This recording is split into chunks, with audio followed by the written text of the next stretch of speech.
Pertama, luruskan niat. Kalau engkau menikah hanya karena niat cantik, siap-siap kecewa. Kenapa? Cantik ada batasnya.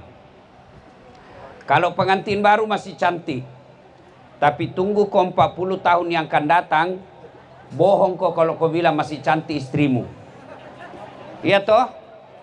Bapak-bapak yang hadir di sini, mana lebih cantik istri waktu baru pengantin dengan sekarang? Mana lebih cantik? Kalau bapak bilang sama Ji, itu karena bapak takut ada istrimu di samping. Iya toh?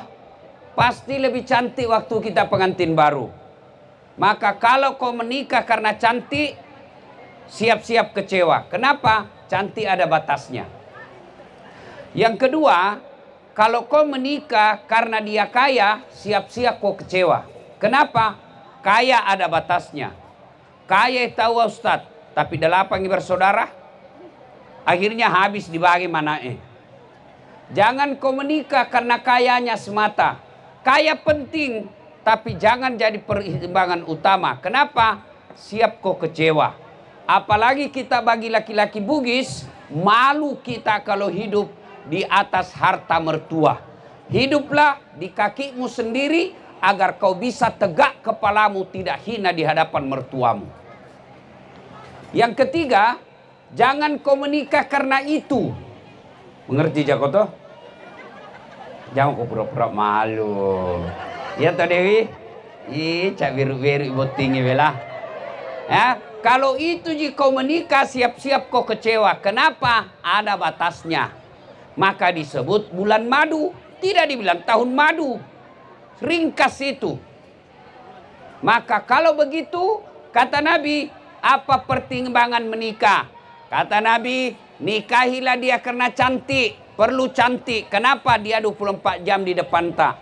Karena kalau dia jelek, stres ki. Baru bangun dia misedek di depan tak. Mau ki tidur, ada misedek. Pulang ki kerja, dia mi lagi.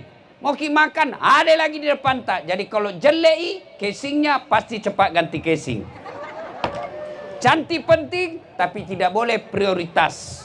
Yang kedua kata Nabi, nikahi dia karena keturunannya. Jangan jadi pertimbangan utama, tapi penting juga. Tapi jangan prioritas. Kenapa? Ada orang bapaknya ulama, anaknya penrasu-rasu. Ada orang bapaknya Nabi, anaknya pengkhianat, anaknya Nabi Nuh. Ada orang bapaknya pengkhianat, anaknya jadi Nabi, Ibrahim alaihissalam. Penting lihat siapa keturunannya, tapi tidak boleh pertimbangan utama. Karena semua tergantung dari kedua mempelai. Yang ketiga kata Nabi, nikahi dia karena kekayaannya. Tapi jangan pertimbangan utama. Lalu yang keempat kata Nabi, nikahi dia karena agamanya. Maka singi mengaji, maka sisipakna, maka singampu-empena. Maka nikahi dia karena agamanya semata. Itu kata Nabi. Karena kalau mau nikah empat-empatnya sempurna, dia cantik, dia keturunan baik-baik, dia orang kaya, dia bagus agamanya, 1000 perempuan belum tentu ada 1. Iya toh? Ada lagi orang cantik, miskin lagi. Ada orang kaya tapi mukanya hancur. Ada lagi bagus akhlaknya tapi miskin lagi. Untuk mendapat sempurna sangat jarang. Kalau ada orang perempuan kita lihat di sini Bu, dia cantik, keturunan baik-baik, orang kaya, bagus agamanya. Kalau ada ibu dapat di Bone, tunjukkan saya. Saya juga masih mau. Ya toh Hakim. Jadi pertama Dindaku, kedua Hakim dan Dewi, luruskan niatmu. Ya kau salah niat kau, masesa kau berumah tangga. Kalau kau niat lillahi ta'ala, capekmu jadi amal, kerjamu jadi amal, marahnya istrimu jadi amal, hinaan suamimu jadi amal. Kenapa? Berumah tangga dalam Islam lah ibadah, maka sholat 5 kali jika lakukan sehari semalam. Puasa Ramadan sekali setahun, haji 1 kali 1 tahun. Tapi rumah tangga selama kau sudah menikah sampai meninggal itu pahalanya kau dapat terus. Dengan catatan lillahi ta'ala. Itulah sebabnya ijab kabul tadi. Kamu katakan saya terima nikahnya Dewi binti ini dengan mahar ini lillahi ta'ala. Semata-mata karena Allah. Maka pertama pakai singi niat muna. Ajak mucakkan niat. Jangan kau lihat hartanya orang. Jangan kau lihat karena dia banyak uangnya bapaknya. Jangan kau lihat karena dia bangsawan. Jangan kau lihat karena dia cantik. Jangan kau lihat karena ada pekerjaannya. Karena itu semua hina dan akan habis pada saatnya. Tapi kalau baik agamanya, dia akan kau terima. Bahagia kau di dunia, sejahtera kau di akhirat kelak. Yang kedua, percayalah setelah menikah, Hakim dan Dewi pasti ada masalah. Tidak ada rumah tangga yang tidak ada masalahnya. Ini di depanku semua ini. Muka-muka penuh masalah semua ini. Dah, coba makin lihat ibu. Bu, saya kasih contoh ibu.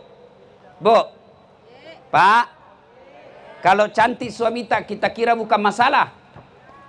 Masalah. Kenapa? Nagoda orang. Apalagi kalau suaminya jelek, lebih masalah itu. Berarti bagus kalau jelek istri, Ustaz.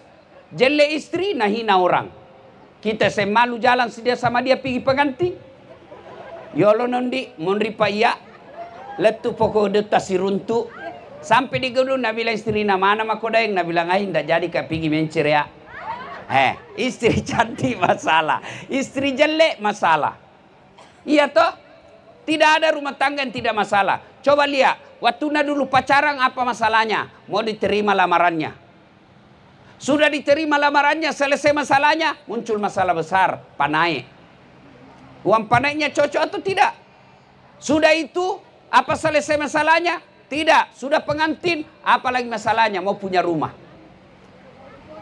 Sudah punya rumah, habis masalahnya? Tidak. Mau saya punya anak. Sudah punya anak, selesai masalahnya? Tidak. Mertuanya selalu ikut campur. Tidak ada orang tidak ada masalah. Semua rumah tangga pasti ada masalahnya. Jangankan Hakim sama Dewi. Kurang apa mulianya Nabi Muhammad SAW. Kurang apa abdalnya doanya Rasulullah. Pasti juga ada masalahnya. Rasulullah Aisyah pernah dituduh selingkuh.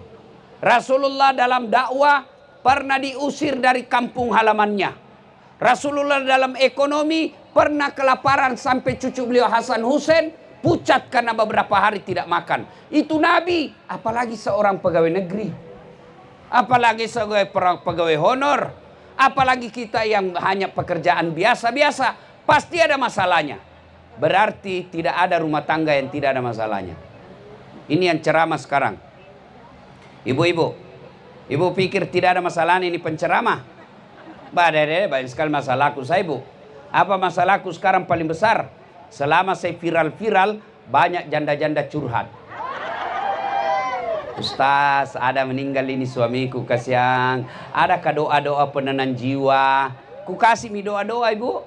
Lama-lama saya kasih doa, Nabi bilang, Ustaz, alhamdulillah tenang-tenang ini jiwaku Ustaz. Ada masalahku lagi baru. Saya bilang, apa masalah ibu? Nabi bilang, Ustaz, mau kita menjadi imam dalam hidupku.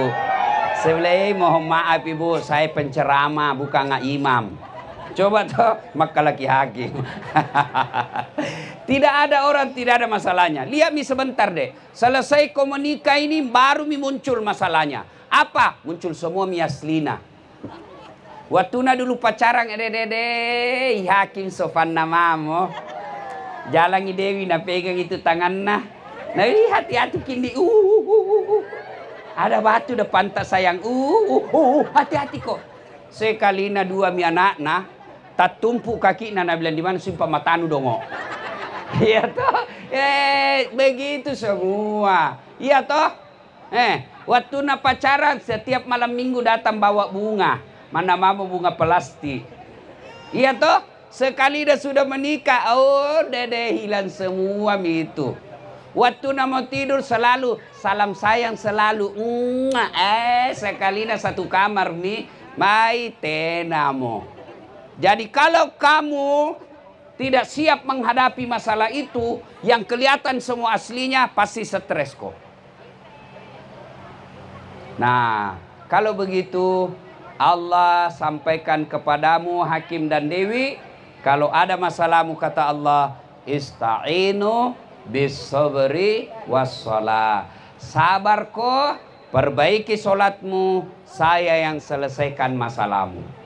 Jadi kalau rumah tanggamu besok-besok ada masalah, jangan kau cari kambing hitam, jangan kau saling marah-marah. Lebih baik kau tanya dirimu, sudah bagus nak solat saya.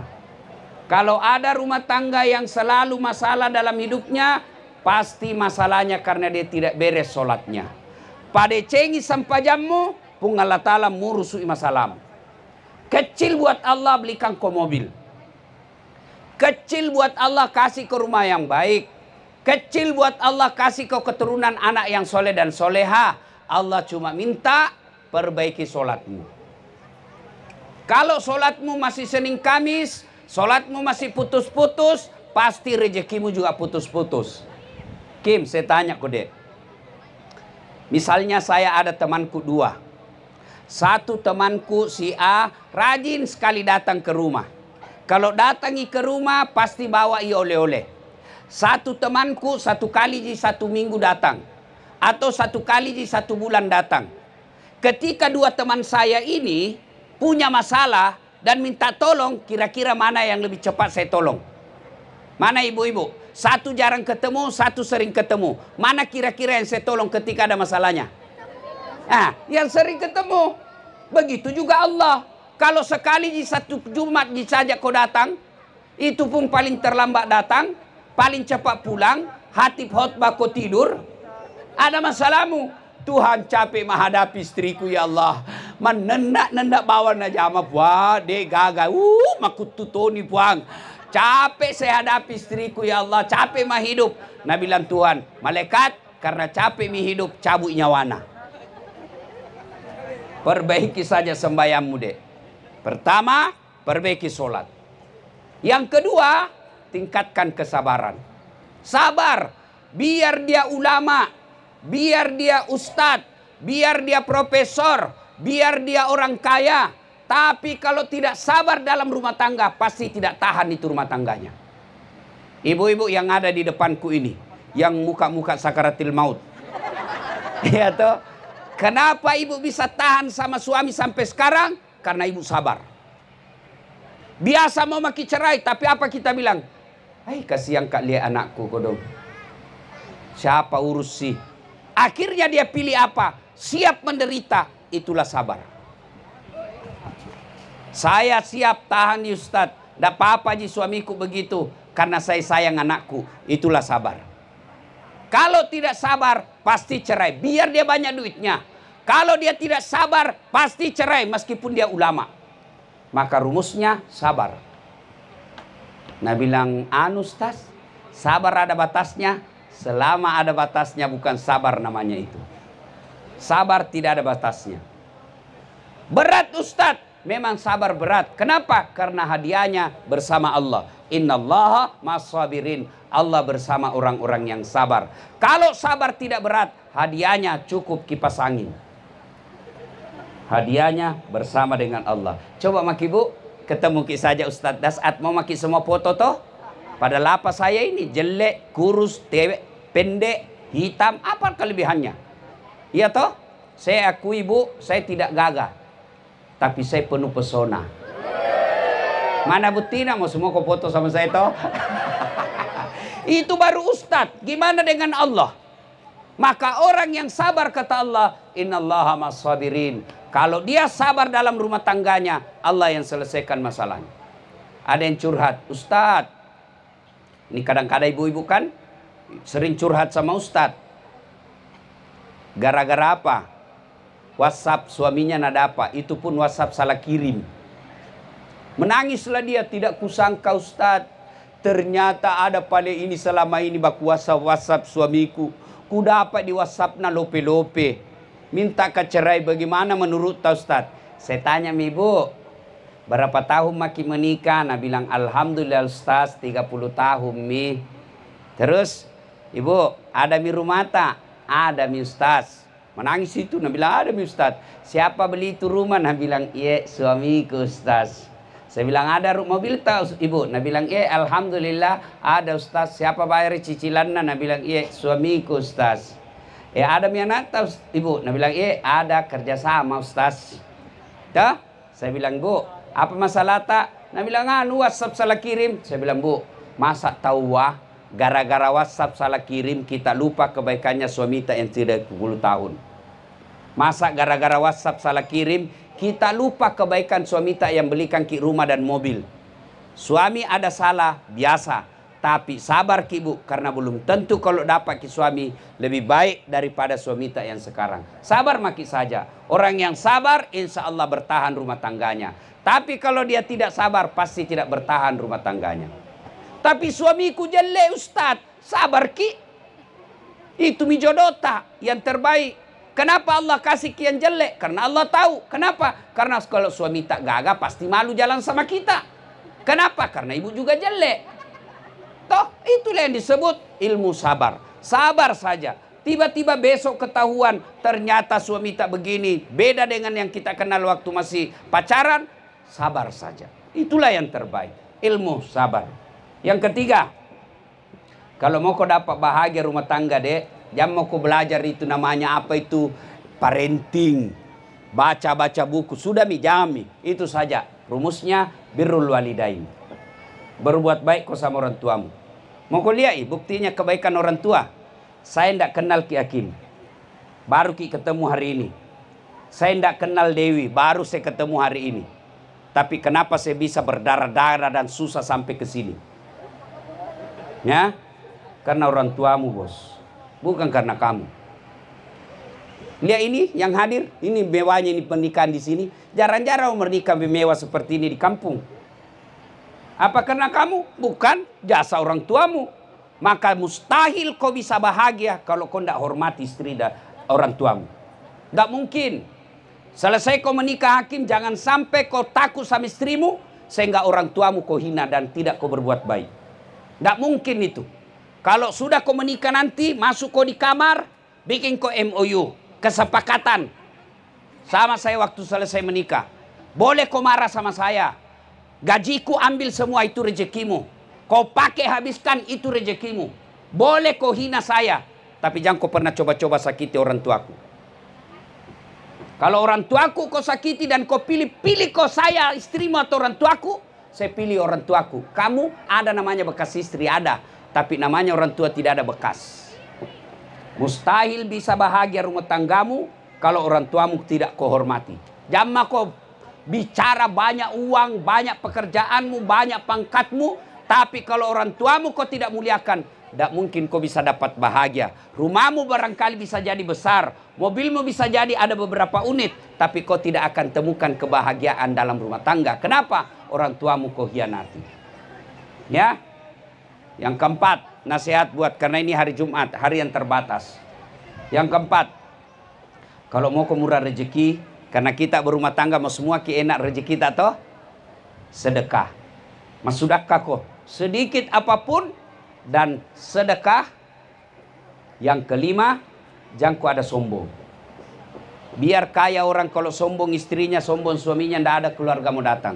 Sogi memak je iro tapi matempo, macingkang, papandang ngenteng, jak namu bolana. Iya toh ibu. Tapi kalau kamu rendah hati dek, kau hormati sepupumu, kau sayangi keluargamu, itulah yang membuka rezeki. Ibu bapak saudara-saudara sekalian, banyak yang kita mau sampaikan, tapi ini saja nasihat buat kedua mempelai. Sekarang nasihat buat kita ini yang datang para undangan. Yang pertama, biasanya kalau ada pengantin begini, paling banyak ibu-ibu tidak sholat. Gara-gara apa? Make up. Lihat ini selesai nanti ini kan pergi parola. Ya toh? Pergi parola, tidak sembahyang duhur itu. Karena bilang ada deh susah misalnya pergi salon. Nah, duhur tidak sholat. Sudah itu tidak sholat miasar. Sampai di rumahnya jangan pak. Tidak sholat mi juga maghrib. Kenapa? Karena bilang, ada deh besok pi lagi. Gara-gara mode kita tidak sholat, dengar ki bu ya. Satu kali kita tidak sholat, buka Quran surah Al-Hajj 47. Misalnya tadi nanti ini kalau tidak sholat duhur Ibu, apa hukumannya nanti di akhirat? 1000 tahun dunia. Buka Quran. 1000 tahun dalam api neraka. Bayang kami api rokok saja lompat maki. Jadi bagaimana balik kalau mau kipi pengantin namotongki ini ada dandanan tak? Caranya apa? Wuduk dulu baru make up. Sudah itu tahan kentut. Kabiar sudah ki wudhu kalau kentut ki batal. Nabi bilang sedikit justas sudah habis tetap batal. Ya. Yang kedua, biasanya kalau ada pengantin begini banyak orang pulang bawa dosa. Kenapa pulang bawa dosa? Datang macala-cala. Lihat itu ibu kalau duduk begini. Nah lihat itu tamunya orang dari ujung rambut sampai ujung kaki. Nggak nagosip tapi sinis mukanya. Kasih tuh si kobi itu agak palsu itu gelangnya. Kenapa kau tahu? Nabi bilang itu hitangi kaki tangannya. Ya sudah. Apa palsu lipstiknya? Kenapa melengket di giginya? Orang yang pakai kau yang sibuk, kau yang kaya pakai nih. Jangan kau hina orang yang tidak pakai. Ya, datang macala-cala, menghina. Makanannya juga orang tuan rumah hina. Kayak basi. Tapi mak doko. Ibu-ibu Columbus. Tahu Jaki Columbus ibu? Kelompok ibu-ibu pembungkus. Nah kira ndak dilihat ternyata ada CCTV. Viral pi baru dia bilang, oh malek bah. Bu dengar ya, dengar yang suka membungkus. Itu meskipun saudara dengan yang punya acara. Tapi kalau diambil makanan tanpa izin yang punya acara, itu haram hukumnya.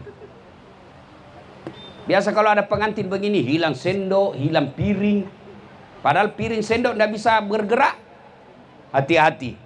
Membungkus boleh, yang penting izin dengan yang punya acara.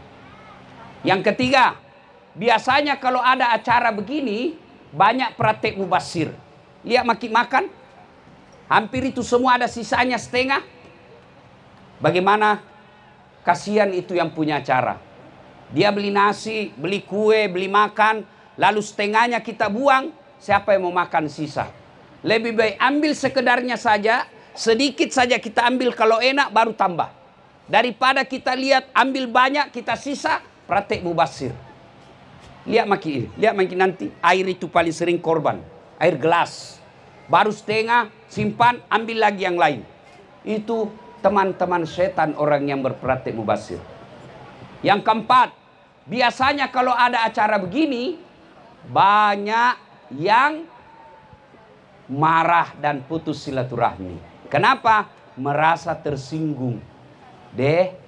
Jauhku dari Makassar, jauhku dari Jakarta, tidak naperhatikan yang punya acara, tidak mungkin naperhatikan kita duduk temani ki. Kenapa? Ratusan sampai ribuan tamunya.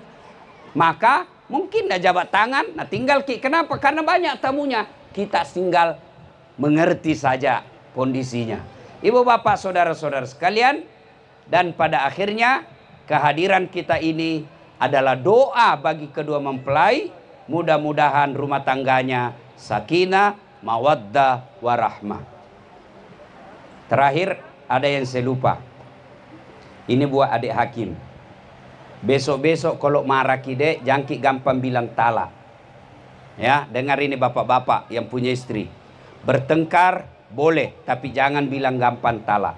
Begitu besok kau bilang saya talak kamu, jatuh talak satu. Artinya masih boleh campur. Masih boleh, masih halal. Talak kamu. Ternyata malam sama-sama membutuhkan, masih boleh campur. Tapi kalau kau bilang saya talak kamu, kemudian berdiri kau dari kursi, kau bilang, utalak tonga kau. Jatuh talak dua. Artinya, tidak boleh campur sebelum nikah ulang. Harus panggil orang tuanya, ada ijab kabul, ada mahar, ada saksi, nikah ulang, baru boleh kau campur. Kalau kau campur tanpa nikah ulang, sama hukumnya berzina. Tuh kalau dua kali ucap. Kalau dia bilang saya talak kamu, berdiri dari kursi, utalak tongakoh. Keluar pintu dah banting, saya talak betul kamu. Jatuh talak 3. Tidak boleh campur kecuali kita ceraikan dulu baik-baik ini istri, lalu dia menunggu 3 kali haid, lalu menikah dengan laki-laki lain. Setelah itu dia cerai dengan laki-laki tersebut, kita tunggu lagi dia 3 kali haid, baru nikah ulang, baru boleh campur. Kalau talak 3. Jadi jangan gampang bilang talak. Bagaimana kalau perempuan bilang talak, Ustaz?